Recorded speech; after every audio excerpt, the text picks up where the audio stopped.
사랑방 나눔지 공부에 동참해 주신 우리 모든 성도님들, 특히 우리 목자님들, 우리 주님의 이름으로 환영하며 축복합니다. 이번 주는 우리 11월 셋째 주 욥기 10장 우리 1절로 22절 말씀을 통해서 하나님이 고통에 침묵하실 때라는 그런 제목으로 이번 주 우리 사랑방 나눔 공부하도록 하겠습니다.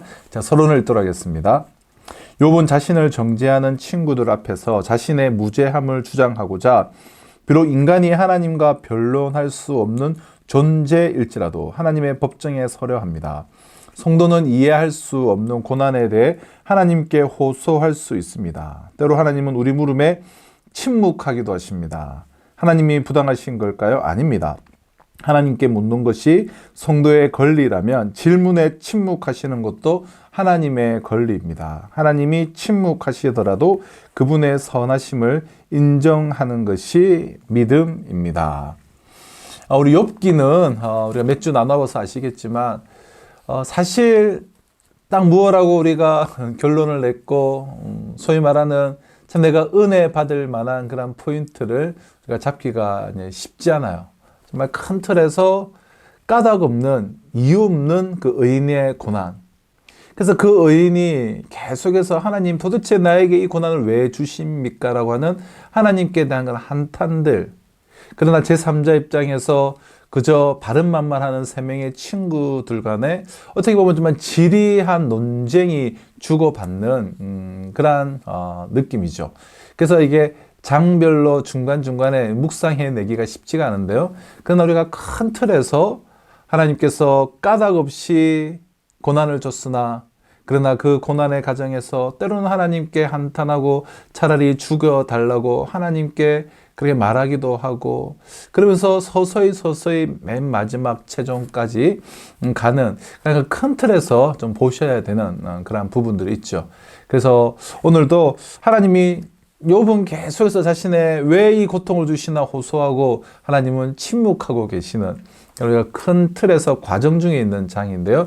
그래서 우리가 묵상해내기가 쉽지는 않지만 어떠한 명확하게 손에 잡히는 우리가 답을 얻으려고 하기보다는 정말 하나님께서 의인에게 주시는 그 고난의 한가운데서 정말 하나님께 그래도 전적으로 투정을 하던 하나님께 이렇게 왜 그렇습니까? 항의를 하던 그러한 가정들을 통해서 최종적으로 하나님께서 그 이유 없는 고난과 까닭 없는 고난을 통하여서 우리의 믿음도 정금과 같이 세워져서 지금 우리가 온전히 하나님께 헌신하여 드리는 믿음의 여정의 과정 가운데 우리가 있다는 것을 기억하시고 우리의 겸손히 오늘 말씀도 우리가 됐으면 좋겠습니다. 자, 우리 1번 크게 두 부분으로 나눠줄 수 있는데요. 첫째 1번 욥은 하나님께 자신이 당하는 고통의 이유를 묻습니다. 1절로 12절이고요. 1번 욥이 하나님께 청한 것은 무엇입니까? 2절입니다. 내가 하나님께 아뢰오리니 나를 정죄하지 마시옵고 무슨 까닭으로 나와 더불어 변론하시는지 내게 알게 하옵소서. 욥이 하나님께 청한 것은 무엇이죠? 자신을 정죄하지 마시고 도대체 무슨 까닭으로 지금 자신과 더불어 변론하고 계시는지 좀 알게 해달라고 지금 청하고 있는 그런 한탄입니다. 욥의 고통은 욥이 하나님을 부정하게 만들지는 못했습니다. 아니 못합니다.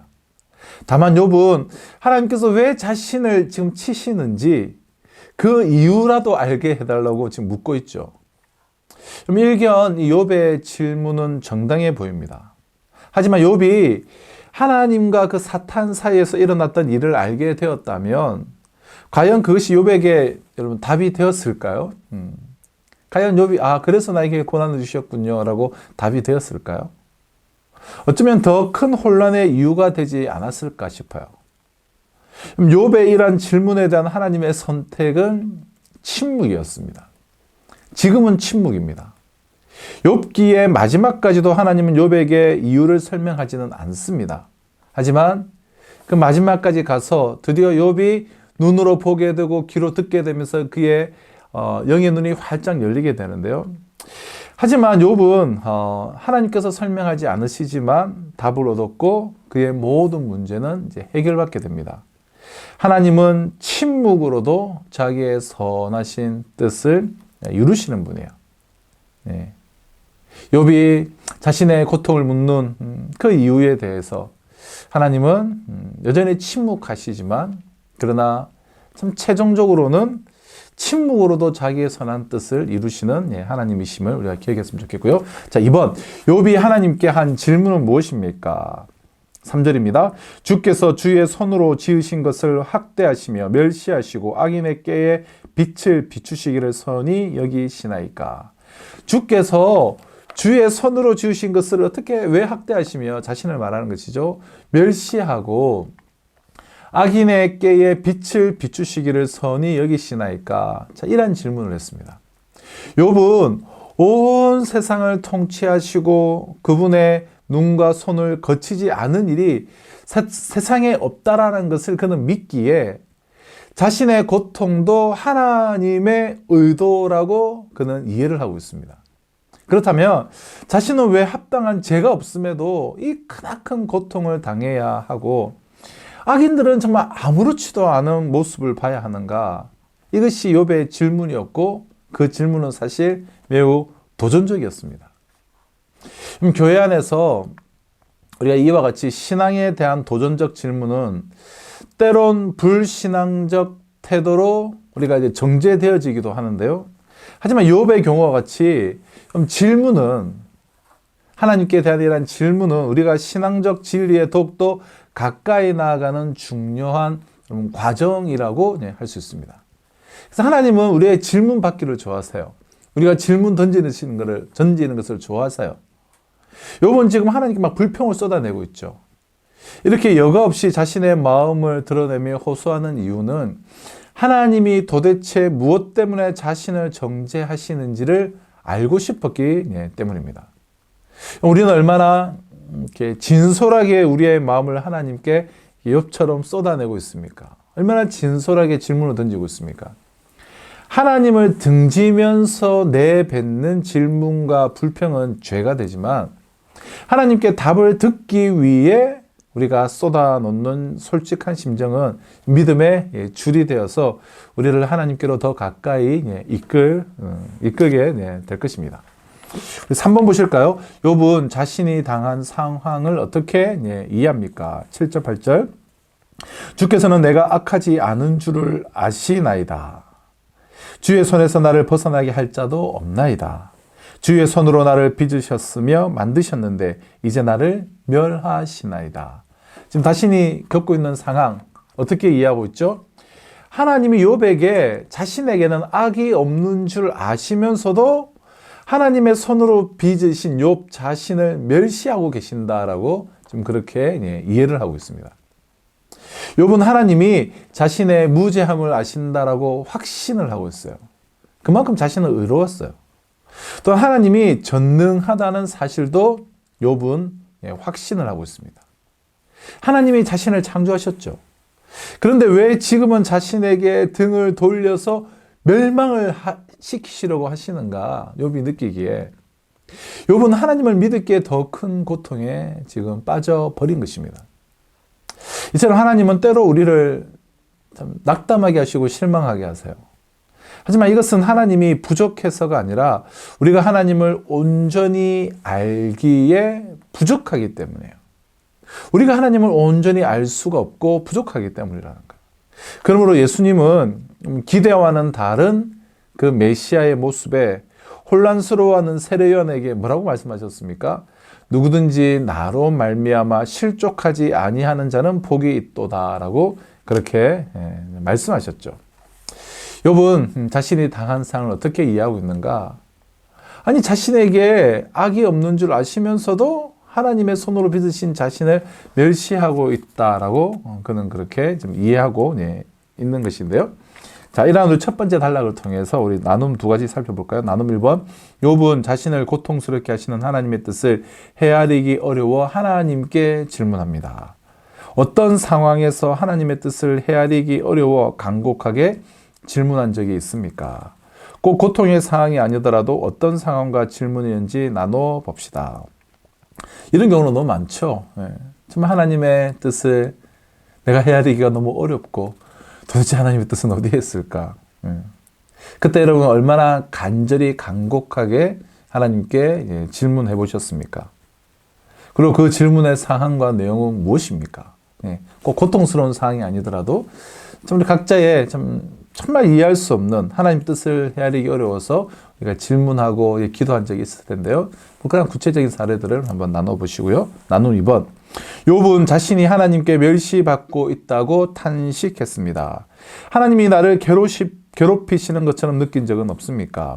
혹은 그런 감정으로 괴로워하는 지체를 만난 적이 있습니까? 이런 괴로움을 겪을 때 가장 필요한 것은 무엇인지 이야기해 봅시다. 하나님이 나를 괴롭히시는 것처럼 느낀 적.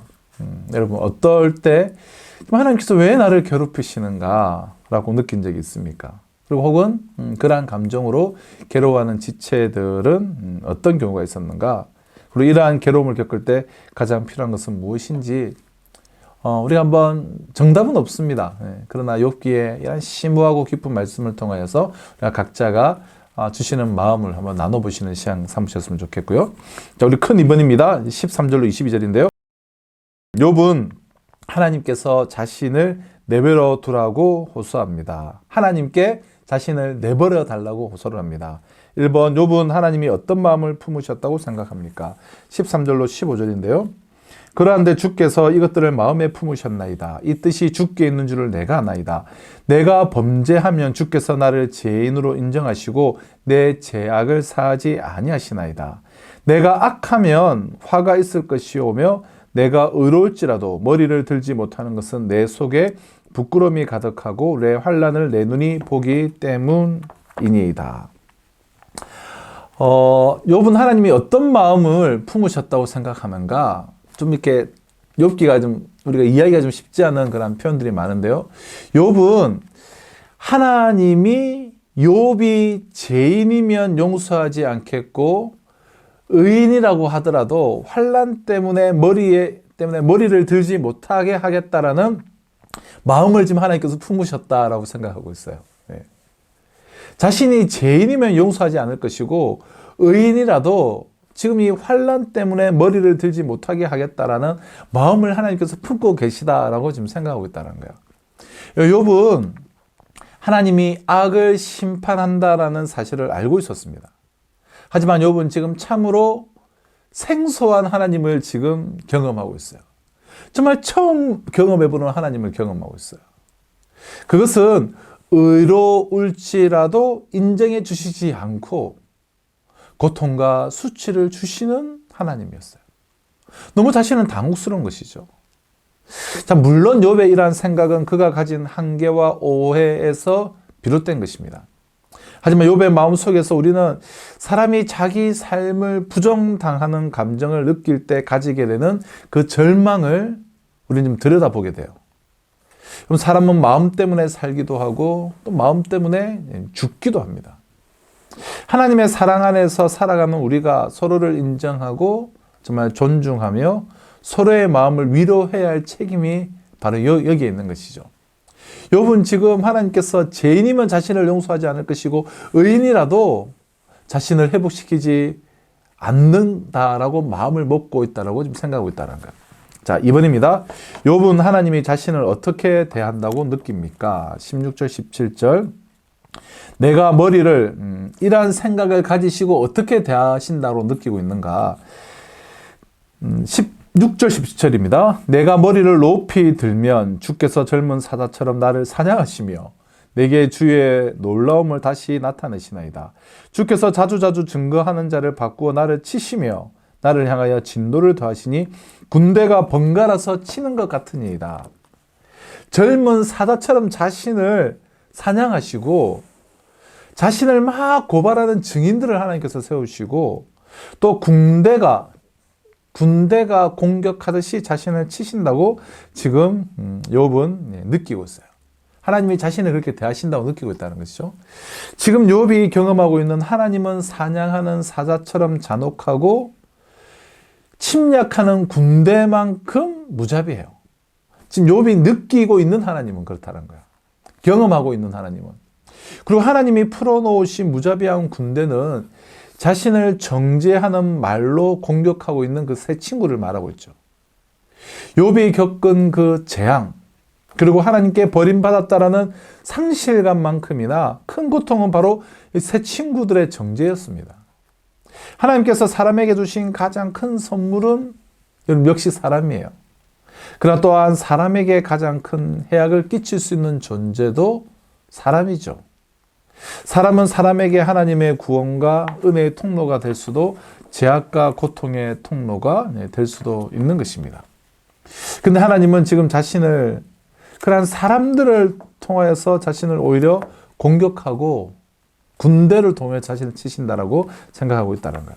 자, 3번 욥이 자신을 공격하는 하나님께 호소하는 것은 그럼 무엇입니까? 20절 21절 내 날은 적지 아니하니까 그런즉 그치시고 나를 버려두사 잠시나마 편안하게 하시되 내가 돌아오지 못할 땅 곧 어둡고 죽음에 그늘진 땅으로 가기 전에 그리하옵소서.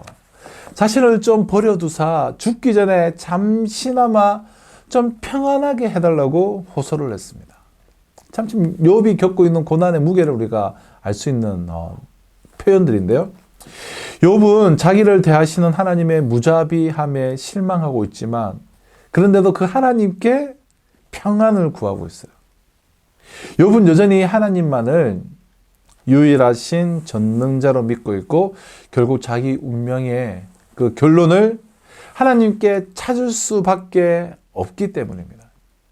자신을 정말 옴짝달싹 못하는 사냥감으로 느끼는 자신이 정말 사냥감처럼 느껴지는 그의 심정을 충분히 우리가 이해할 수 있는 그런 대목이에요. 여기서 만일 전능하신 하나님이 선한 분이 아니라 세상의 그런 폭군들과 같았다면 욥과 우리의 인생의 결론이 어떠했을지 우리는 상상하게 됩니다. 하나님이 선하시며 아들의 생명을 주시는 사랑의 하나님이신 것은 참으로 우리에게 여러분 복 중에 복이 아닐 수가 없어요. 욥은 정말 자신을 그냥 내버려 두사 잠시나마 평안하게 해달라고 호소할 정도로 그렇게 극한 고통 가운데 있었으나 그러나 하나님께 호소하고 있다는 거예요. 하나님께. 자, 우리 나눔 3번입니다. 욥이 고통 속에서 하나님을 사냥꾼이나 침략꾼으로 인식하는 이유는 무엇이라고 생각합니까? 욥에게 결여된 하나님 이해, 하나님 인식이 무엇이라고 생각합니까? 욥이 참 하나님을 사냥꾼, 침략꾼으로 인식할 수밖에 없을 정도로 그가 겪고 있는 그 고난의 이유가 아직은 다 이해가 되지 않았어요. 아니 실제 까닭없는 고난이기 때문에요. 그래서 욥은 하나님께서 자신을 이렇게 대하신다라고 인식할 수밖에 없는 것이죠. 그럼에도 불구하고 욥에게 결여된 하나님 이해, 하나님 인식이 무엇인가 우리는 생각해 봐야 되겠죠. 여러분, 욥을 사냥하는 젊은 사자 같고 욥을 멸망시키려는 침략군 같으셨어요. 하나님은. 하지만 욥의 생각과 달리 그의 고난은 하나님의 멸시나 하나님의 학대는 아니었습니다. 하나님은 손수 지으신 욥을 사랑하고 아끼시기에 그를 더 나은 존재로 지금 빚어가고 계시는 상황입니다. 우리가 지금 다 이해할 수는 없어요. 욥기를 볼 때마다. 그러나 분명한 것은 하나님은 지금 욥이 생각하는 것처럼 자신을 학대하고 자신에게 그냥 멸시를 하시는 것이 아니라 정말 하나님의 손으로 손수 지으시고 그 누구에게도 사단에게조차 나에게는 욥이 있다라고 말할 정도로 욥을 사랑하고 아끼시기에 그를 더 나은 존재로 빚어가고 계시는 상황인 것이죠. 욥의 고난은 기존의 좁은 세계관과 편협한 사고가 깨어지는 과정이었습니다. 이 고난을 지나면 귀로만 듣던 하나님을 눈으로 뵙는 데까지 욥은 성숙해질 것입니다. 하나님은 욥에게 영화와 종기와 간을 씌우시려고 괴로운 시간도 살게 하신 거야. 그러나 욥은 하나님 이해, 이러한 하나님의 이해, 하나님 인식이 사실은 지금 부족하죠. 우리는 더욱더 하나님의 그런 크심, 하나님의 강다심, 내가 다 이해할 수 없는 하나님의 그 크심을 우리가 생각하면서 이 고난의 시간을 하나님께서 침묵하시는 듯하나 그러나 침묵하지 않으시고 우리를 모든 이 환난과 고난에서 정금과 같이 빛게 하실 것을 우리는 확신하며 우리가 인내로서 우리의 이 삶을 잘 걸어가실 수 있는 그런 은혜가 있으시기를 바랍니다. 이번 안주도 또 오늘 우리 사랑방 모임에서 우리가 나눔에 동참해 주시고 또 함께 또 말씀과 욥기는 좀 씨름을 해야 돼요. 네, 말씀과 씨름하면서 그렇게 우리가 사랑방을 든든히 잘 세워가시는 한 주 되시기를 주님의 이름으로 축복합니다. 네, 감사합니다.